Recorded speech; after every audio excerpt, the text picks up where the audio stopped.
Is Lord. ദൈവത്തിൻ്റെ അതിപരിശുദ്ധമായ നാമം വാഴ്ത്തപ്പെടുമാറാകട്ടെ.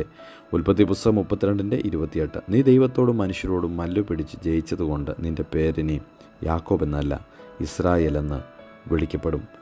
യാക്കോബിൻ്റെ പേര് മാറ്റിയ സംഭവമാണിത്. തൻ്റെ ഭാര്യയെയും ദാസിദാസന്മാരെയും മക്കളെയും യാബോക്ക് കടവിന് അക്കരെ കടത്തിയ ശേഷം യാക്കോബ് തനിയെ ശേഷിച്ചു. അപ്പോൾ ഒരു പുരുഷൻ ഉഷസ്സാകുവോളം യാക്കോബുമായി മല്ലു പിടിച്ചു.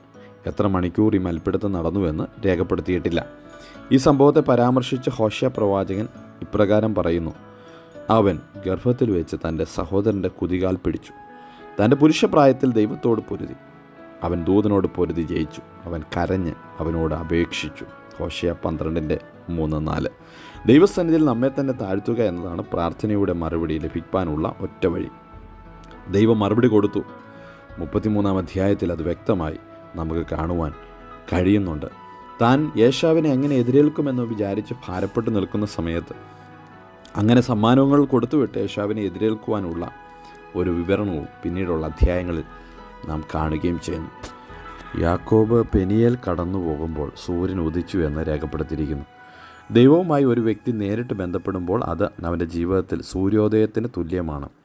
യേശുക്രിസ്തുവിൻ്റെ ജീവിപ്പിക്കുന്ന സുവിശേഷം കേട്ട് ഒരുവൻ രക്ഷിക്കപ്പെടുമ്പോൾ ആ വ്യക്തിയിലുണ്ടാകുന്ന അനുഭവം ഇതുതന്നെയാണ്.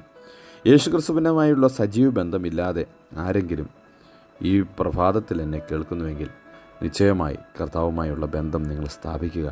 നിങ്ങളുടെ പേര് മാറ്റുവാൻ കർത്താവ് ശക്തനാണ്.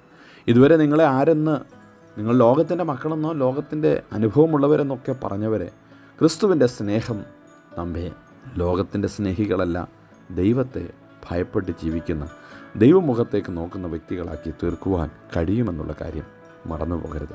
ആര് നമ്മളെ എന്ത് വിളിക്കുന്നു എന്നുള്ളതല്ല, നമ്മുടെ കർത്താവ് നമ്മെക്കുറിച്ച് എന്ത് പറയുന്നു എന്നുള്ളതാണ് ശരിയായ വിവരണം. എങ്കിലെ കർത്താവിൽ ആശ്രയിക്കും. കർത്താവ് നമ്മെ